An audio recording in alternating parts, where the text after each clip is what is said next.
Intensity से किसी को चाहोगे ना, आप चाह रहे हो दृष्टि, सिद्धि, गाड़ी, बंगला, प्रॉपर्टी, बिजनेस, उतनी ही मोहब्बत, उतनी शिद्दत से ईश्वर को याद कर लोगे ना, वो मिल जाएगा आपको। सिद्धियों की भी ज़रूरत नहीं पड़ेगी, दृष्टि की भी ज़रूरत नहीं पड़ेगी। जो लोग मेरे को क्वेश्चन डालते हैं, भैया देख लो गुरु में सिद्धि है क्या शक्ति है? कोई सिद्धि कोई शक्ति नहीं है, मगर उसके आशीर्वाद से लोगों के कल्याण हो जाते हैं। ठीक है, तो आप जब ओम नमः शिवाय पढ़ो या कोई भी मंत्र पढ़ो, आप उसका मतलब समझ लो। वो मत देखो कि उसके बारे में गूगल पे क्या लिखा हुआ है, उससे तुम्हारे को जवाब नहीं मिलेगा। ठीक है, तुम ये देखो कि ये शिव को क्यों पूजा जा रहा है, ओम नमः शिवाय के पीछे स्टोरी क्या है। आप गूगल पे आर्टिकल की जगह शिव के बारे में पढ़ना शुरू करो। किसी से ऑडियो वीडियो मत सुनो, मैं जो बोल रहा हूँ उस पर ध्यान मत दो। आप बुक उठाओ, मेरे को नहीं पता शिव जी की, शायद शिव पुराण हो गए, तो शिव पुराण में तो बहुत गोली घुमाई है, लेकिन पढ़ लोगे तो ठीक है, शुरुआत के लिए वो भी अच्छा है। शिव को पढ़ने की कोशिश करो, उसमें देखो शिव की कैरेक्टरिस्टिक्स क्यों इतनी इंपॉर्टेंट है। 33 करोड़ देवी देवता, 33 कोटि देवी देवता, हज़ारों करोड़ों देवी देवता है, क्यों शिव इतने इंपॉर्टेंट है, क्यों विष्णु इतने इंपॉर्टेंट है। ब्रह्मा जी ने तो एक गलती हो गई तो फिर वो जाने दो अपन, लेकिन क्यों इतने इंपॉर्टेंट इनको बताया गया है।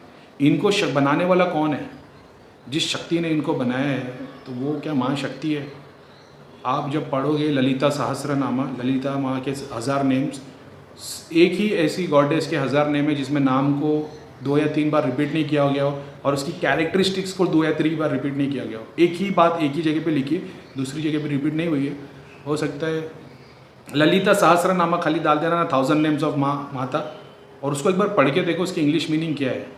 आप हैरान हो जाओगे कि कल तक आप जिसको शंकर, विष्णु, शिव, विष्णु और भगवान अलग अलग रूप में देख रहे थे, उन सारों की मतलब क्रिएटर को बताया गया। ललिता सहस्रनामा डालोगे यूट्यूब पे तो आ जाएगा, उसके इंग्लिश में नेम्स भी है। ठीक है, उसके नाम का मतलब भी बताया गया है। सहस्रनामा यानी 1000 नेम्स।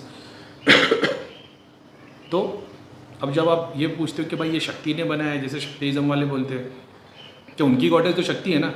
अब चाहे हज़ारों शिव आ जाए, हज़ारों महाविष्णु, परम विष्णु, और जितने भी मतलब शिव, महाशिव, परम शिव, परम शिव, महाशिव, जितने भी काउंट कर लो, ये सबकी क्रिएटर शक्ति हो गई ना, क्योंकि गॉड ने अपनी शक्ति को यूज़ करके इनको बनाया, सारे ब्रह्मांड को, देवता को, भगवान को। तो इन लोग सीधा सीधा शक्ति को पूज रहे, समझे, यानी इलेक्ट्रिसिटी को पूज रहे सीधा सीधा। ये लोग बल्ब, ट्यूबलाइट, फैन, कोई इंडस्ट्रियल कंपनी, ट्रेन की और जनरेटर, इस सबको नहीं पूज रहे, ये सीधा एनर्जी की पूजा करते हैं शक्तिज्म वाले। तो उन लोग अपनी जगह पे सही है। अब वो क्या बोलते हैं, मशीन से मैन्युफैक्चरिंग भी होती है, एक्सीडेंट में लोग भी मर जाते हैं। झाड़ काटने की मशीन है, उसमें लोग आदमी भी काट डालते हैं। तो शक्ति है ना भाई, उससे झाड़ भी काटा जा सकता है, आदमी को भी काटा जा सकता है।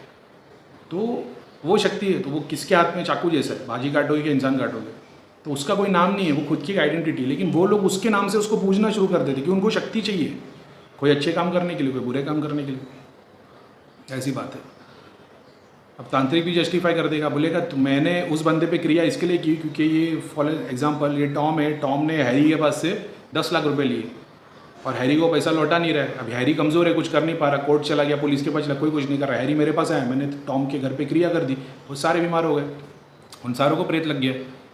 तो उस तरीके से तांत्रिक ने सही किया। अब टॉम मेरे पास आ रहा है, बोला भैया मेरा इलाज कर दो, मैं देख रहा हूँ प्रेत है, मैं उसकी क्रिया कर दे रहा हूँ।